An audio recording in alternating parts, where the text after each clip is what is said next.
최근 일부 방송 프로그램을 타고 설탕에 대한 선호도가 부쩍 높아졌는데요. 정부가 오늘 복원의 날을 맞아 단 것을 줄여야 인생이 달콤해진다는 구호까지 내걸고 설탕 사용을 줄이기 위한 대대적인 대책에 나섰습니다. 위재천 기자가 보도합니다. 경기도에 있는 한 발효유 생산 공장입니다. 지난해부터 거의 모든 제품의 설탕 함량을 절반 가까이 줄였습니다. 단맛과 건강을 모두 챙기려는 최근 소비자들의 기호 때문입니다. 50% 이상 다 당을 낮췄고요. 그 당들은 다 천연당 같은 원료로 대체해서 사용하고 있습니다.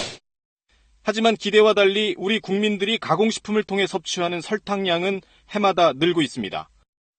특히 3살 이상 어린이와 10대 청소년, 20대 청년들은 모두 기준치보다 많은 당을 섭취하는 것으로 나타났습니다. 정부가 사태의 심각성을 파악하고 대책 마련에 나섰습니다. 단맛을 줄이면 인생이 달콤해진다는 대국민 실천 메시지를 내세웠습니다.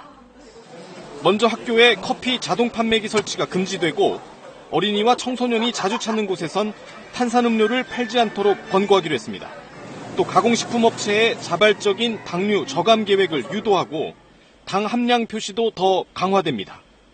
국민이 쉽게 당이 덜 들어간 식품을 선택할 수 있도록 영양 표시 등 당류 관련 정보 제공을 확대하겠습니다. 이번 대책을 통해 오는 2020년까지 전 연령대가 기준치 이하의 당을 먹도록 한다는 게 정부의 목표입니다.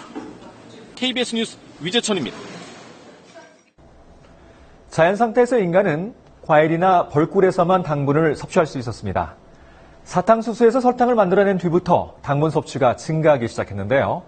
설탕 섭취량은 지난 50년간 3배 이상 늘었습니다. 흔히 즐기는 점심 식사를 예로 들어보겠습니다. 짜장면에도 설탕이 많이 들어가는데요. 각설탕으로 무려 20개나 됩니다. 후식으로 먹는 케이크에는 10개, 음료 한 잔을 곁들이면 8개가 추가됩니다. 점심 한 끼에만 각설탕을 세계보건기구 하루 권장량인 15개 2.5배나 섭취하는 겁니다.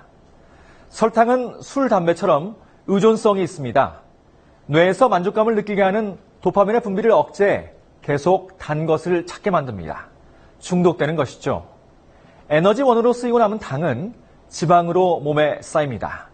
비만의 주범인 것이죠. 간에도 부담을 줘 간을 손상시키고 지방간을 유발합니다. 이 밖에도 설탕은 고혈압과 당뇨, 고지혈증을 일으키고 노화를 촉진시킵니다. 때문에 세계가 설탕과의 전쟁을 벌이고 있는데요. 영국이 설탕 함유량에 따라 음료에 세금을 부과하는 설탕세를 도입하기로 했습니다. 런던에서 김덕원 특파원입니다. 영국의 한 초등학교, 뚱뚱한 어린이들을 쉽게 찾아볼 수 있습니다.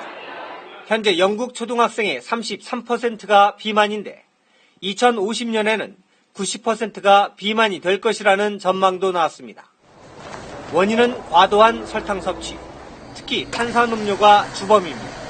My mum used to give me money to go out and get stuff, but can't really, and I used to just buy drinks. 영국 정부가 2년 뒤부터 100ml당 설탕 5g 이상이 든 탄산음료에 대해서 1리터에 약 300원씩의 설탕세를 부과하기로 했습니다. 콜라 한 캔에 약 133원의 설탕세가 매겨지는 셈입니다. 영국 유명 요리사인 제이미 올리버가 설탕과의 전쟁을 선포하며 설탕세 도입을 주장한 지 8개월 만에 현실화된 겁니다. This is a tax for good. This is a tax that's symbolic. This is about the balance between business and society and health. 멕시코에서는 설탕이 들어간 음료수에 설탕세 10%를 부과하자 음료 매출이 12% 줄어든 것으로 나타났습니다. 프랑스와 멕시코에 이어 영국도 설탕세를 물리기로 함에 따라 설탕세 도입은 세계적 흐름이 될 것이라는 전망입니다. 런던에서 KBS 뉴스 김덕원입니다.